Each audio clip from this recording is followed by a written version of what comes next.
On this week's Flagship, we've got hot doc Dr. Jan from Bangkok Hospital in the house, as she dispenses some health tips. When we drink alcohol, it's kind of stop this hormone called ADH, concentrate the urine. When ADH stop working, we cannot concentrate the urine. As much as we drink, we just lose out. That's why you go to toilet a lot when you drink. Plus, Sarah and Barbara saddle up for UK's Cycling Plus magazine Thailand launch. I'm very excited because, you know, I've actually never seen a cycling magazine. Maybe it's because I'm not that into the cycling world, because I feel like they have their own little thing. We can say Cycling Plus Thailand is a lifestyle plus with sport. While Joe laces up and hits the marathon trail at Pitak Island in Chumphon. Trying to finish the first 100 people. First 100. I'm gonna go for it. My heart is there, but my body, I think it's gonna stay behind in about 10 minutes. All these and more on this week's Flagship.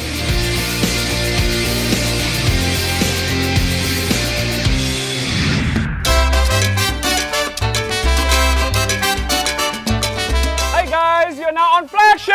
Woo! Oh, it's nice to be outside for once.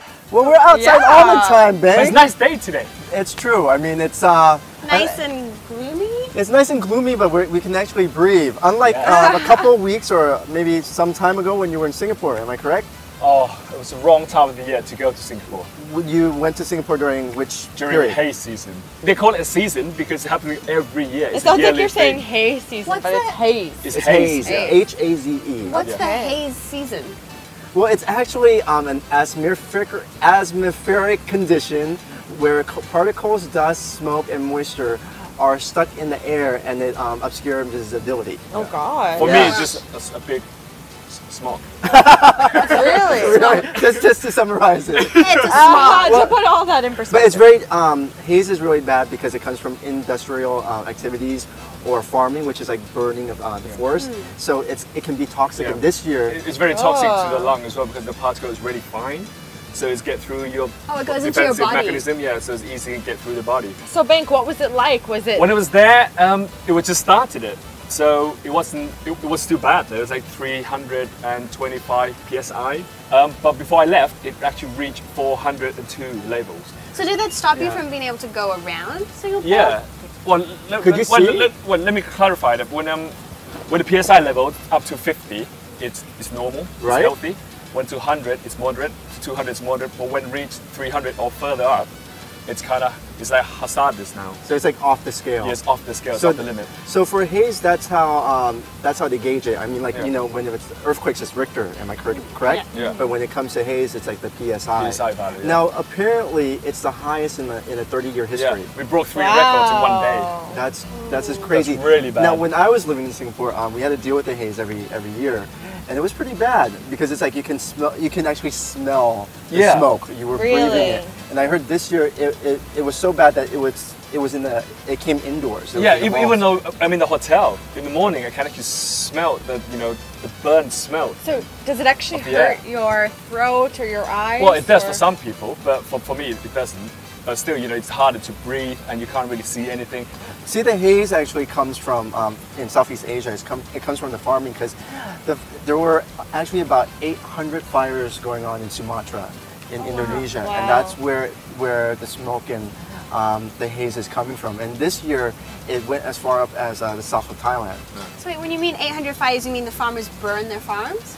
They burned the land. They burn the land. Yeah. Yeah. And because it's like if they use bulldozers or they use It's more expensive that way. Exactly. So this is like probably like 50 or 100 baht just to light the match and do it. Well, it's really interesting how it's like it's not even in Singapore, but it's Singapore that gets affected. Yeah. yes.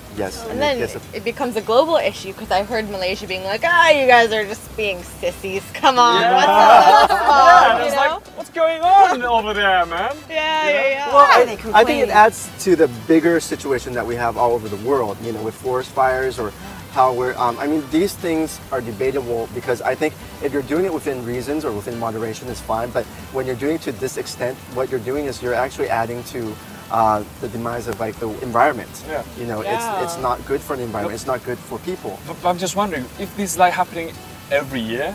Why Singaporean people try to live with it instead of trying to stop it? I think the governments are talking. They're in communication where there's levels of it where it's okay.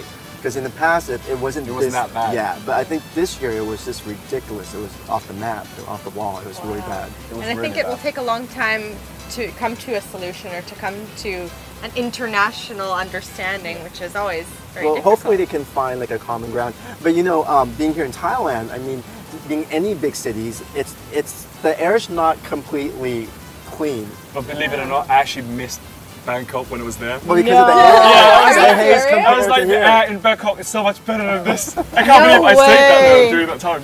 No way! When I was in Singapore, I remember going, this is such clean air. Yeah, but I didn't get that. Well, you see, on an average visit to Singapore, the air is fairly clean. It was just like Yeah. that period. But I think the whole point of our conversation is, you know, it's just concerning when anything in the world gets to extreme levels, and this hopefully, you know, like I mentioned, you know, the countries, the governments can have an open discussion just Yeah. to make sure that these things are within check, you know, that we can take care of it. But anyways, talking about Thailand and like, you know, activities, a lot of people are going outside more now and doing things, am I correct? You went to... Really? We went to the launch of a new magazine that's all about cycling. Yes, we did. Cycling's huge. I bought It's a myself a bit crazy bicycle. here in Thailand. You did? Yeah. Oh yeah, I've seen I got- pictures I on got your There's a always bicycle. posted picture on Instagram, like standing by the river or something, and he just put With on the bicycle. Yeah, just put his bike back in his car and it just drove back. Hey, that's you, bud. Oh, kidding. hey, Think thanks. so. So where No. do you usually cycle? I cycle within the estates, the village I live in. So, you know, I try to do that every weekend. And I think you three need to get bikes. No, well, So me then and we can all go biking. We could have like a biker gang. no, because I Yes, know me yeah. and Barb's, we got to cycle around Yeah. the park, and I thought that was a lot of fun. Yeah. Except I would never cycle on the streets of Bangkok. You should go with us. We'll have a club. You know, our peeps at In Channel, like you have Wit right there in back of the camera. He has a bike. We also have Jod. Jod, our cameraman, he has a bike too. So let's all get bikes. Yeah. All right. Let's so bike then up. this might inspire you all.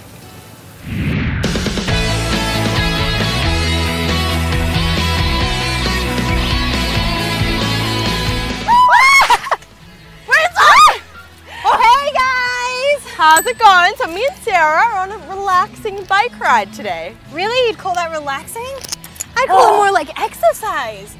It's pretty tough exercise. I forgot how difficult it was to ride a bike. It's been a very long time, but you know, you never forget. You never forget how to ride a bike, and of course, we're at an event that is going to be pretty cool. It is the launch of Cycling Plus Thailand, the magazine. I'm very excited because, you know, I've actually never seen a cycling magazine. Maybe it's because I'm not that into the cycling world, because I feel like they have their own little thing. I mean, have you ever talked to a cyclist and they'll tell you like what is the best material for your bike, and you're just sitting there going, what? Well, maybe you'll get into cycling today. Maybe you'll start wearing like spandex and like the big glasses. And, you know, I'll never see you anymore because you'll just be cycling around everywhere. No, I think we'll keep that for Spider-Man. So that makes sense, you know? So, but All right, well, let's go learn about cycling then. Come on. go. Ah! Oh, go!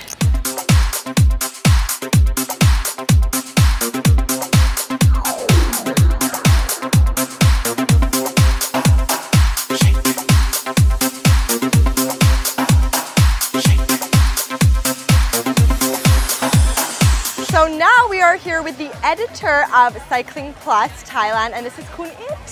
Hi, How are you doing? I'm great, and thanks Good. for you guys coming. Thank you. So tell us about what's going on here today. Oh, it's like a big party for the cyclists and for those who love to use bicycle in Bangkok. Okay, so would you say this is like the first cycling magazine in Thailand? Yeah, you can say that for one who like to do more serious on cycling, but have some fun, because we have some column in leisure and travel. So we can say Cycling Plus Thailand is a lifestyle plus with sport. Yeah. And what kind of information does the magazine have for cyclists? Oh, we have the main major column like the UK edition. We have the section called Buy 101 that you can everyone can be a beginner for bicycling. Like today you do a city bike to commute in town, but one day you want to go to road bike or bike with more faster.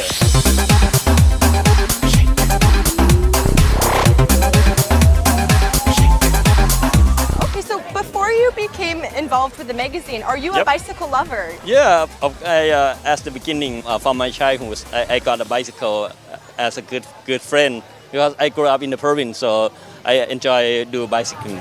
So do you find that in Bangkok there's a lot of bicycling going on? Yep. When you travel in the street, you can find more people do cycling, do by commute to work. Sometimes they do it at night with friends to go out and to chill out, to have some, like to go to Yawara to have some good food among friends. What about extreme bicycle sports? Do you have that in the magazine, like mountain biking or like BMX? Because we cannot only say that Cycling Plus Thailand only for sport or road bike. We try to cater to every group who do cycling and extreme biking. Also, we will try to get them into our magazine. Okay. All right. Well, thank you so much. Thank you. Thank you for you guys. Thank you. ขอบคุณครับ ขอบคุณค่ะสวัสดีค่ะ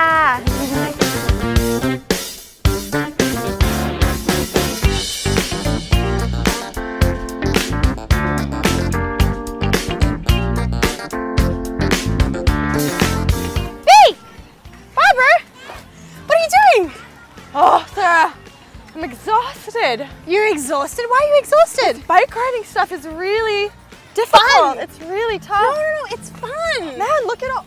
How is he can ride like a maniac, but me, I am so tired. Lady, Sarah. you need to get your exercise going. Sarah, can we go home? I think it's time to go home now. Okay, how about this? I give you a ride home. That would be Sarah, that would be awesome. I will give you a ride home. I love you. Okay, let's do it. Okay. All right, ready? We can do okay, this. let's Oh go. my God. Oh my go. God. Go. Sarah, it's okay. Oh my God. Up next on Flagship, Sarah and Ut make an appointment with Bangkok Hospital's Dr. Jan and get to know her life and work. I think that Thai people in general they don't do so much sport or outdoor activities compared to go enjoy what you eat, go do everything, like just spend your life, but your body that you have to live with, so you just have to keep watching yourself And managing yourself. Yeah.